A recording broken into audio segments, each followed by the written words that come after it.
Tom Hardy qui défonce tout le monde devant la caméra de Gareth Evans. Est-ce que c'est aussi génial que ça en a l'air? À peu près.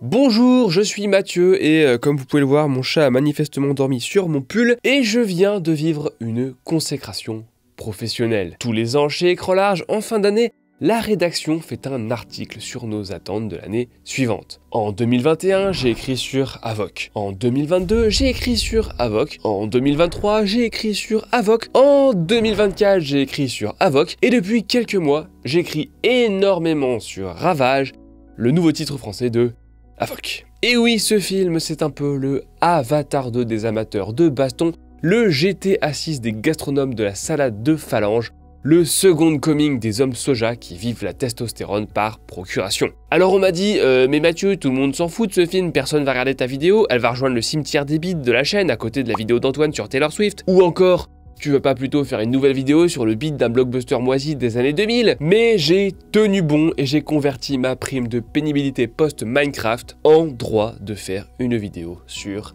Ravage. Mais alors pourquoi j'attendais, oserais-je dire, on attendait, car je ne suis pas le seul, à ce point ce film? Car il s'agit du nouveau film de Gareth Evans. Gareth Evans est un Gallois parti en Indonésie pour tourner un documentaire sur les arts martiaux du Pencak Silat. Il a rencontré notamment un pratiquant super balèze du nom de Iko US. Ensemble, ils ont réalisé un petit film appelé Meranto, puis un film plus gros à l'échelle locale, The Raid. Et The Raid, c'est une véritable révolution du cinéma d'action. Je ne vais pas m'étendre sur le sujet car ça ferait une bonne vidéo à part entière, voilà, dites-moi si ça vous intéresse. Si vous ne l'avez pas déjà vu, pas déjà qu'est-ce que vous foutez encore là, go. Mais en gros, on a un immeuble, une embuscade, une escouade de flics et une seule porte de sortie, le dernier étage. Un vrai concept de jeu vidéo qui vire à l'orgie de sang quand le savoir-faire de Evans et de ses cascadeurs et interprètes s'en mêle, et c'est un film que je regarde très régulièrement, d'autant que la version 4K est en train de tourner en festival avec un nouvel étalonnage et que ça a l'air magnifique. Mais le fait est qu'on a beaucoup trop cantonné le réalisateur à ce coup d'éclat, ou bien sûr à sa suite, sorte de Apocalypse Now du film d'action qui se clôt avec un tunnel de 30 minutes où toutes les armes blanches disponibles entrent en collision avec chacun des 200 os qui forment les corps humains. Mais les films de Gareth Evans, c'est pas juste une mise en scène de l'action qui accompagne chacun des coups comme pour l'infliger directement au spectateur. Il y a bien un thème, une envie, et ça, c'est le jusqu'au boutisme. Et ses projets d'avant Ravage peuvent en témoigner. Il a notamment fait un crochet du droit par le cinéma fantastique pur avec Le Bon Apôtre, qui a pas été hyper bien reçu sur Netflix, mais que moi, j'ai personnellement adoré, justement parce qu'il prend un principe fantastique pur et il le pousse dans ses retranchements les plus cauchemardesque. Même chose avec sa série Gangs of London dont il a supervisé la saison 1. Bon, déjà il y a l'épisode 5 qui serait dans le top 5 des meilleurs films d'action de la décennie si c'en était un, mais au-delà de ça, il pousse le concept de série criminelle dans des extrêmes qui frôlent presque le ridicule. C'est des familles qui se livrent à d'authentiques guerres en plein dans les rues de Londres, il y a des dizaines de morts par jour, ça se bastonne de partout, on se croirait dans la tête de Bruno Retailleau. L'idée c'est à quel point on peut pousser les potards de chacun des codes du genre investi. Lui pousse, et s'arrête juste avant que la console explose, et c'est exactement le programme de Avoc. Donc voilà, ne vous attendez pas à un sous The Raid. De toute manière, c'est un projet beaucoup plus hollywoodien, avec des acteurs hollywoodiens comme Tom Hardy et Timothy Olyphant, qui est encore une fois excellent d'ailleurs. Pas d'experts en arts martiaux dans les rôles principaux, et pas de Pencak Silat au programme. Ici, ce qui est poussé dans ses retranchements, c'est le polar hard-boiled, soit un genre misanthrope jusqu'à la nausée, où des détectives anti-héros déambulent dans des villes souillées par le crime et la corruption, et c'est bien ce qui se passe ici. Tom Hardy joue un flic dont on devine qu'il a fait des choses pas jojo par le passé, et qui fait face à un terrible règlement de compte sur fond de drogue. Et alors dès le début, le ton est donné, le mec cherche un cadeau de Noël pour sa gamine dans une épicerie toute pourrave qui sent la pisse et les seringues vides, et quand il sort, c'est à peu près le même décor. Parce que malgré son casting assez prestigieux, la vraie star de Avoc, c'est la ville. Cette sorte de mélange entre Gotham City et le Hong Kong de Ringo Lam. Oui, parce que le cinéma hongkongais s'est beaucoup nourri du polar hard-boiled, et c'est indéniablement une référence pour le cinéaste. Cette ville, elle est pourrie dans tous les sens du terme. Bam! Un coup de poing dans le micro, dans ta gueule.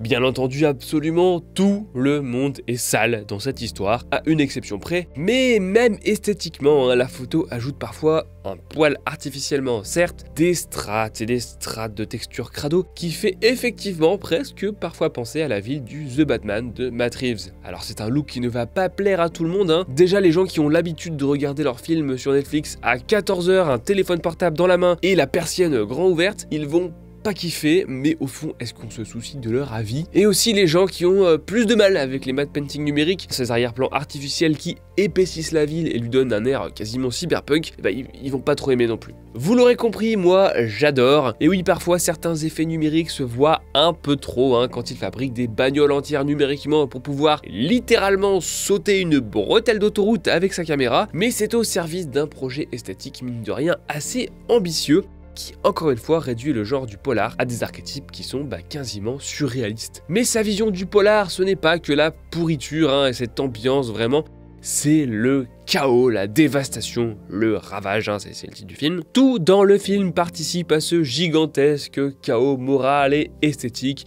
Il n'y a plus de valeur, ma petite dame, la police est corrompue, la mafia massacre à tour de bras, personne ne prend vraiment le temps de réfléchir à ce qui se passe. Alors oui, l'écriture est parfois un peu balourde dans la première partie, mais encore une fois, il va au-delà des questions que soulève ce genre de film, ou ce genre d'œuvre, pour en arriver à un pur agrégat, une sorte de fantasme de film noir, qui vire parfois à l'expérimental. Et par expérimental, je veux dire la baston bébé, car c'est évidemment l'autre thème de la filmo de ce cher Gareth Evans, la violence, les poings dans la gueule, les marteaux dans les côtes, les portes dans la carotide, les balles de shotgun dans la tronche. Encore une fois, je pense que la comparaison avec The Raid a ses limites, car le cinéaste n'a ni les moyens ni l'envie de mettre en scène le pensaxilate. D'une part, il préfère s'appuyer sur la carrure et la corpulence de Tom Hardy pour montrer des affrontements plus bruts, où le mec se jette parfois de tout son poids sur ses adversaires, j'aimerais pas être à leur place. Un seul cinéaste était auparavant parvenu à tirer profit de la machine Hardy, et c'est George Miller. Après, c'est pas comme s'il n'avait pas participé à d'autres films soi-disant d'action, soi-disant sombres.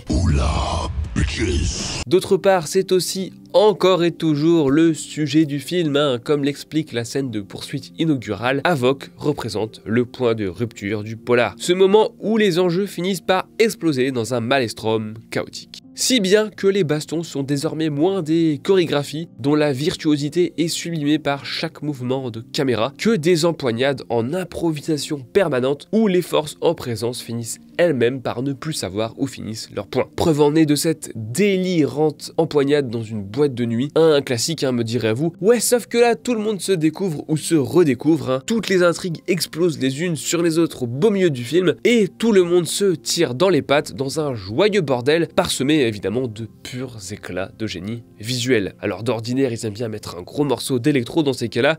Là, ça suffirait pas. L'affrontement est tellement épique que la bande-son a le temps de citer la moitié de la discographie de Geza Feuchtstein, laquelle cogne peut-être encore moins que les patates que les bonhommes s'envoient. Et évidemment, le climax gicle sévère comme vous vous y attendez. Rassurez-vous, Evans reste un monstre de la mise en scène de la bagarre. La bagarre! Chaque mouvement de caméra accompagne organiquement chaque chorégraphie, pour en souligner la brutalité, et chaque interaction entre les personnages est propulsée par un mouvement de caméra. C'est la baston qui commande l'image et pas l'inverse, soit ce qu'on voit dans 95% des blockbusters. En conclusion, est-ce que c'est un film parfait? Eh ben non. Est-ce que les fameux reshoots qui ont justifié les multiples reports ont entaché le résultat final? J'en sais rien et j'ai un peu peur vu qu'il n'y a finalement pas tant que ça de séquences d'action. Est-ce que c'est le meilleur film d'Evans? Clairement pas. Mais est-ce que c'est un pur film d'action? Carrément. Et si j'ai harcelé la rédac pour faire une vidéo, c'est non seulement pour me faire plaisir, mais aussi pour rappeler que le cinéma d'action n'est pas du sous-divertissement. Loin de là, l'arrivée de Gareth Evans sur Netflix, c'est des films moins percutants que ses débuts, mais qui ouvrent toute une page du cinéma d'action à un public très large. Comme moi, quand j'ai vu pour la première fois The Raid, des gens verront Ravage et se diront « Attends, mais on peut faire ça !» Peut-être qu'ils rattraperont la filmo du bonhomme, ou mieux encore, qu'ils puiseront dans ses influences, dans le cinéma d'arts martiaux hongkongais, et dans tous ces gens qui ont inventé ce genre aussi génial. Gareth Evans sur Netflix, c'est une porte ouverte vers une cinéphilie qui risque de vous rendre aussi snob que nous, car une fois que vous avez vu ces films, ça devient difficile de ne pas s'endormir devant la prochaine prod Disney. Si vous voulez qu'on parle de plus d'autres films de baston, comme les The Raid par exemple, ce serait super, même si Déborah va se battre pour prendre ma place à ce niveau-là. Vous pouvez vous abonner sur le site, en plus ça nous soutiendra beaucoup et ça vous permettra d'avoir accès à plein de dossiers inédits. On a aussi un podcast où on parle baston mais de plein d'autres choses, comme par exemple des adaptations de jeux vidéo pourris, où on part dans un fou rire d'ailleurs qu'on a eu du mal à contrôler. Et là, elle a un deltaplane intégré derrière elle, que tu n'as pas vu avant, parce qu'elle a quand même une robe hyper moulante, mais elle a quand même le deltaplane. surtout. Et pour plus de Tom Hardy, mais pas forcément plus de bonnes bastons, je vous renvoie à la vidéo sur Venom 3, où Antoine explique plutôt bien le problème qu'il y a avec ces films. Ouais, j'ai dit qu'on n'en parlait pas, mais excusez-moi, il n'y a pas le choix. Stop.